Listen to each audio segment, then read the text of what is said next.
దో కాళ్ళు వెనక్కి వెళ్ళాలి. తీ నడుము కింద చేతులు పెట్టుకొని చూడండి ఎంత స్ట్రైట్గా వచ్చేసిందో చూసారా.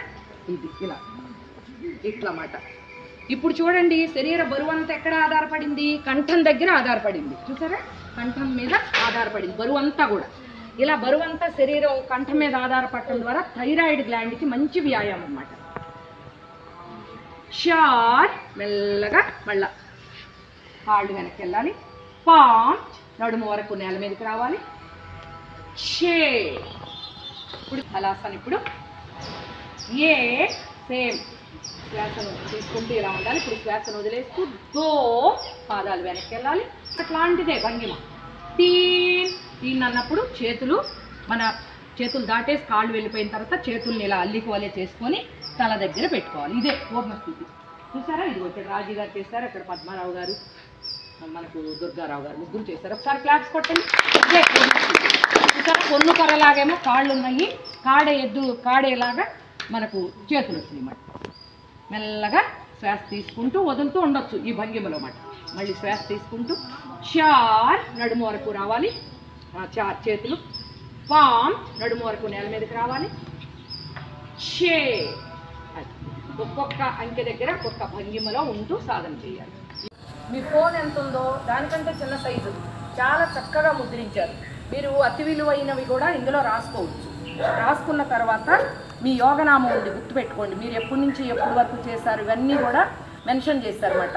అందుకని విలువైన బుక్కుగా దీన్ని ఉంచుకోండి చక్కగా.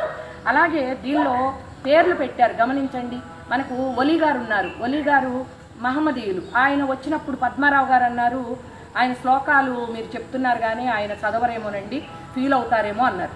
చూడండి, ఆయనకి యోగనామం నిరంతర యోగి అని పేరు వచ్చిందన్నమాట. ఆయన మొన్న ప్రవచనం చెప్తా నేను అసలు మాన్ను, ప్రతిరోజు సాధన చేస్తానన్నారు. అలాగే ఆయనకి నిరంతర యోగి. ఈ మాట గురువుగారికి తెలియదు కానీ ఆ పేరు వచ్చిందన్నమాట. అలాగే రాజు గారు ఉన్నారు, ఆయన తాపి పని చేస్తూ ఉంటారు అన్నమాట, మేస్త్రి గారు. ఆ మేస్త్రి గారు అయినా కూడా ఆయనకి చూడండి శ్రామిక యోగి వచ్చింది. ఆయన క్రిస్టియన్.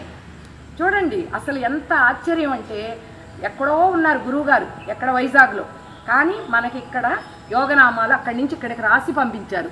ఎవరికి ఎలా రావాలో అలాగే వస్తుందండి. మా పాప వ్యాస పూర్ణిమ అంటే ఆషాఢ పూర్ణిమ ఉంది కదా, వ్యాస భగవానుడు పుట్టిన పూర్ణిమ రోజు పుట్టారు మా అమ్మాయి.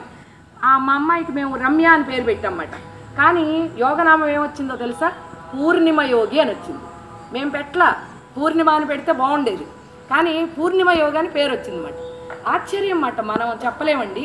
యోగనామం గురువు గారు, ఒక గురువు ద్వారా నామం తీసుకున్నామంటే మనకు మరలా జన్మ వచ్చినట్లు. అలాగే ఆ జన్మలో బారసాలు చేసి పేరు పెడతారే నామకరణం, అట్లా నామకరణం చేసినట్లండి చక్కగా. అలా మీరందరూ అప్లికేషను కొత్తగా వచ్చిన వాళ్ళు ఇచ్చి అప్లికేషన్ తీసుకొని ఫ్రెండ్స్ మీ క్లాస్మేట్స్